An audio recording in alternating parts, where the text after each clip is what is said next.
কয়েক দশক ধরে পানি প্রবাহ বন্ধ থাকায় টাঙ্গাইলের কালিহাতীর খিলগাতীতে গড়ে উঠেছে মহল্লা আধা পাকা সড়ক।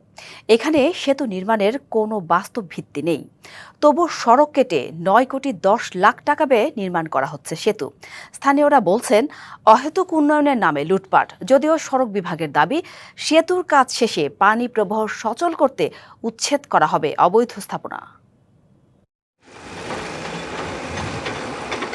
একপাশে বসতবাড়ি, ইটের সোলিং করা সরকারি সড়ক, অন্য পাশে বিল। টাঙ্গাইলের কালিহাতীর খিলগাতীর এই অংশে বহু বছর পানি প্রবাহ হয়নি, ভবিষ্যতেও সেই সুযোগ নেই। এক কথায় এখানে সেতু নির্মাণের কোনো বাস্তবতাই নেই। তবু আধা পাকা সড়ক কেটে নির্মাণ করা হচ্ছে সেতু। ৩৫ মিটার দৈর্ঘ্যের এই সেতু নির্মাণে সরকারের ব্যয় ৯,১০,০০,০০০ টাকা। স্থানীয়রা বলছেন, দুই পাশে পানি প্রবাহের সুযোগ নেই জেনেও সরকারি অর্থ অপচয় আর লুটপাটের জন্যই অহেতুক সেতু নির্মাণ করছে সড়ক কর্তৃপক্ষ।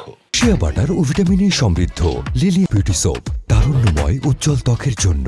রিমার্ক দুই পাশে দেখেন, এখানেও বাড়ি, এখানে হলো আপনার এই যে একটা ছোট রাস্তা আছে। এখানে ব্রিজে কোনো প্রয়োজন নাই, সরকারের টাকা লুটপাট করার জন্য তো এটা হচ্ছে। পানি কোনো দিকে ডাইনে বাই কোথাও জৈমেও নাই যে এই ব্রিজটা বাইরে হবে। কর্তৃপক্ষ যারা আছে তাদের এখানে সশরীরে পর্যবেক্ষণ করে দেখা উচিত ছিল, বা এখনো সময় আছে। স্থানীয়দের বক্তব্য মানতে নারাজ সড়ক ও জনপথ বিভাগ।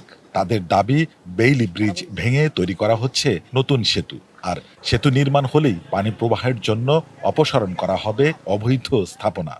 যখন ব্রিজের কাজ শেষ হবে, ওখানে আমাদের জায়গার মধ্যে ঘর আছে, তো আমরা ভাঙছি কিছু, আরো ভাঙবো, ভাঙে আর কিছু মাটি আমরাও ফেলছি, এগুলো আমরা সরাই দিব, দিলেই দেখবেন একটা ক্যানেল বেরিয়ে যাবে।